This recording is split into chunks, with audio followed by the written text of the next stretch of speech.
So we were able to partner with a Bible school that's located in the largest refugee camp in Thailand.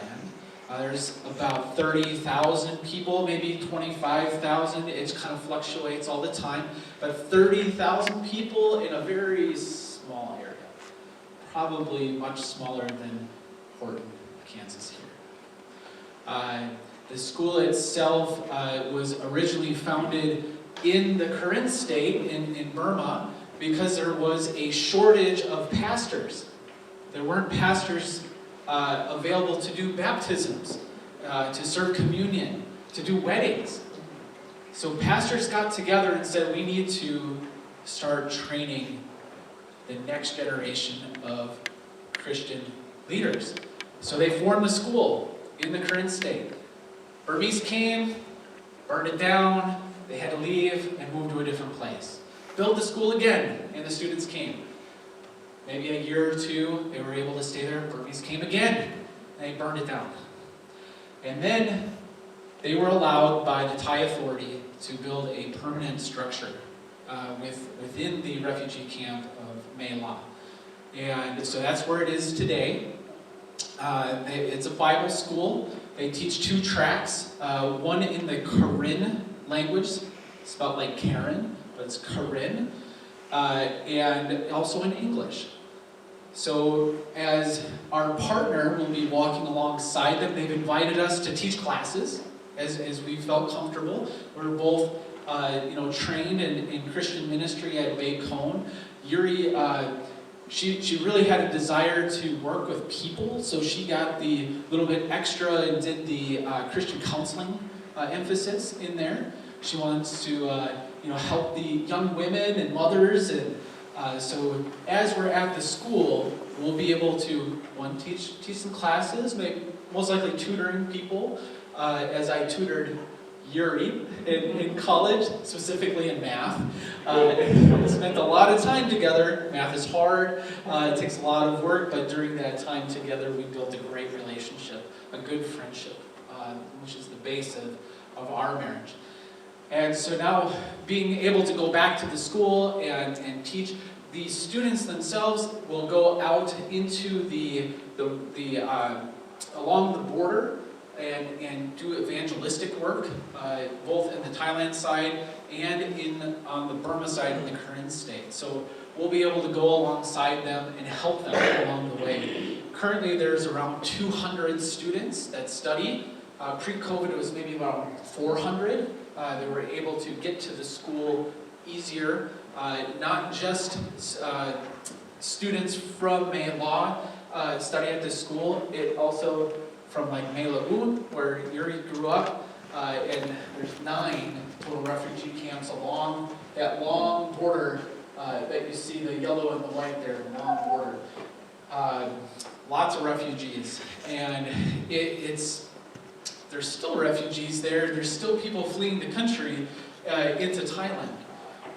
It's very unsafe, and it just continues to go. Even though Yuree, it was some almost 30 years ago that her family left the country, there's still people leaving today. We were able to visit a refugee camp that was on the Burma side of the border back in 2019, and just earlier last year, the Burmese came in and were very close to their camp doing aerial bombings. So the entire 3,000 people that lived in that refugee camp crossed the river over into Thailand. Thailand said, go back, what are you doing here? So they went back, and they didn't go to where the refugee camp was. They went into the jungle. And they're hiding in the jungle and hiding under rocks and in caves and trying to be safe. We see pictures on Facebook of, the kids are still trying to study. They sit in the jungle, on the jungle floor, right? And they're doing their studies just like they were in a classroom. They use a rock as the board. Yeah, it's like a chalkboard. Right around. Because they can't go back to refugee camp and start teaching in class, so they have to teach in the forest in order for children to learn how to read and write. So they still have a desire for education. Mhm. So God's calling us to go and serve over there. We're considered pre-assignment at this point. We have not been commissioned to go and serve. There's quite a long process in being able to actually go. In that process, as global servants, we are called to build our own network of support. And it takes a lot of time. It takes a lot of time to move around and come and visit folks just like you and share the stories and share where we're being called to serve. Remember, I asked God for someone that would be a bridge to the Korean people, and Yuree's it. You know, you heard her talk about her desire to go back and serve God for her own people. It's not quite a bridge anymore. I feel like I'm going to be support for her. And also being able to get to know the students that are there and make a difference, make an impact in the people's lives over there. We ask two things. One and foremost is please keep us in prayer. Power of prayer, it is very powerful. We have to travel a lot. You know, COVID's not great, but we have to go. We have to be among people and share about the Korean people that most people we talk to don't know about. And they don't know the struggles that they've gone through. So we're being called now to share their stories. Yuree's sharing her story. So keep us in prayer.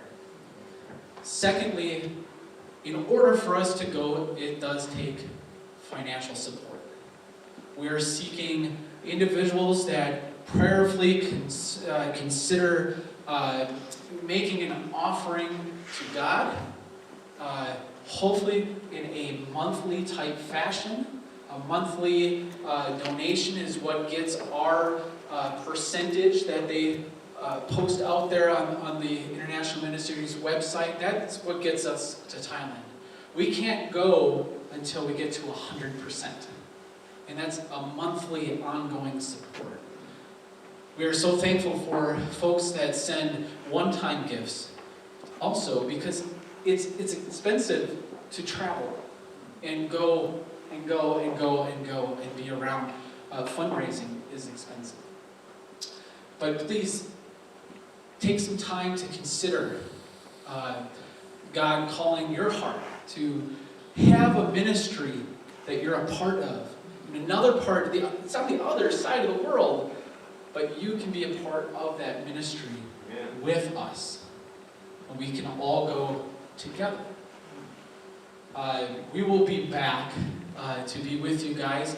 It's like a 5-year rotation, so we'll be back among you to share all the stories once we go, but you'll hear the ministry.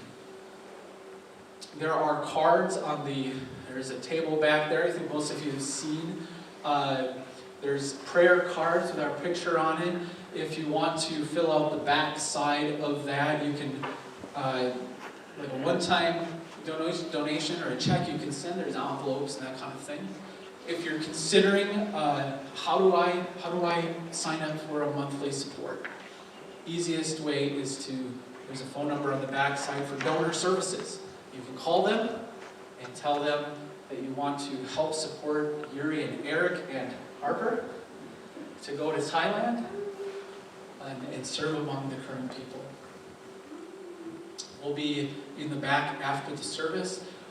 We have some gifts back there. If you would like, we have some homemade soaps and some coin purses back there. So come and ask us some questions. You know, we love to talk, we love to share, and we want to thank you so much for taking the time to be having us here the last couple of days. We've really enjoyed connecting with the folks that we've been with. It's been such a joy. It's really about the fellowship, getting to know all of you so that you know us and we can serve together. Thank you. Thank you very much. John, I'd like us to have whoever would like to come forward to lay hands on them and pray for them, but before or after him, when you... Okay.